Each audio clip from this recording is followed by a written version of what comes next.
नमस्कार मारा आज किस कथबातस मंच आज से स्टूडियोस मंच मिस दिव्यांशी भट्ट जेमी पेट नमस्कार मारा नमस्कार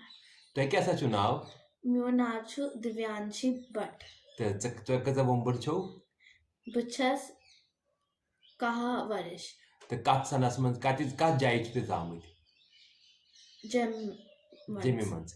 तो स्कूलस क्या छु तो कत स्कूलस मंच तू परन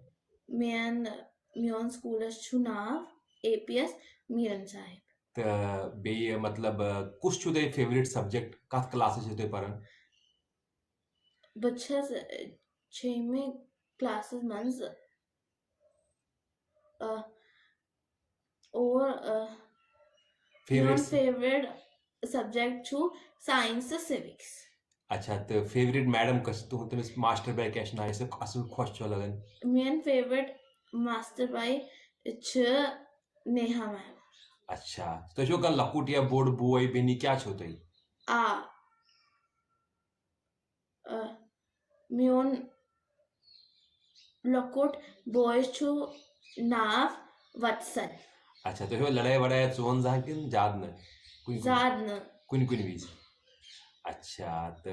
बेकमिक छु तो शौक मतलब परम सिवा क्या क्या छु ते करन मैं छु शौक बुक रीडिंग मंच तो लास्ट पे तिम बुक कछ छ परमस मतलब लेटेस्ट बुक कस पर से तक बुक क्या छु सुधा मूर्ति हंस तक क्या उस नाम grand parents bag of stories अच्छा मैं बोल जैसे YouTube चैनल थे तक क्या छु नाम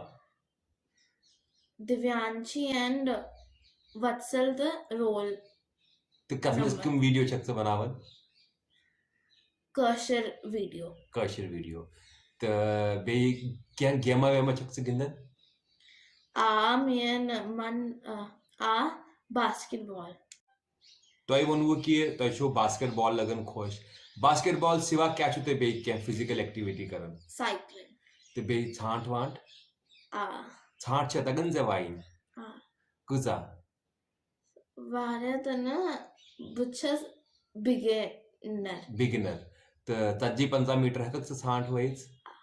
चलो असल तो बे वन तो ड्राइंग क्या म्यूजिक अमु क्या कुन किस्मुक शौक छो तई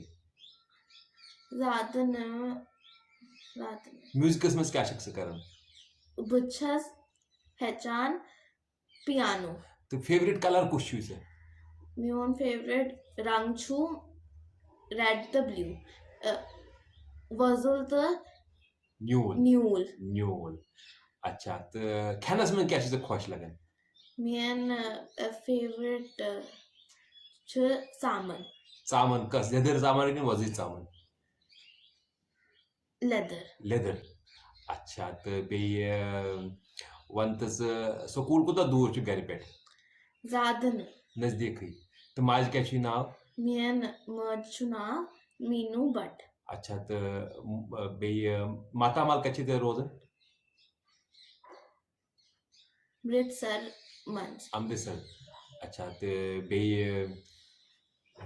डांस वांस छे तगन से किन किस्म के ना ज्यादा डांस सुक्षन शौक क्या ड्राइंग हुंद छु शौक वारे तो ना तो साइ को ज्यादा कमी शौक छु ज्यादा शौक छु बास्केटबॉल हो चलो तो क्लासेस में छका से मॉनिटर किन क्या छक से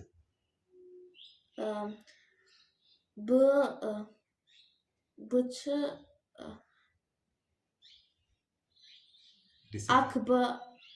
अकलेट छक से मॉनिटर बने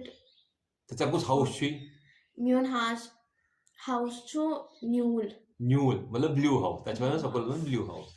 चलो शुक्रिया असल लोग ऐसे कथ बात करना खातिर थैंक यू वेरी मच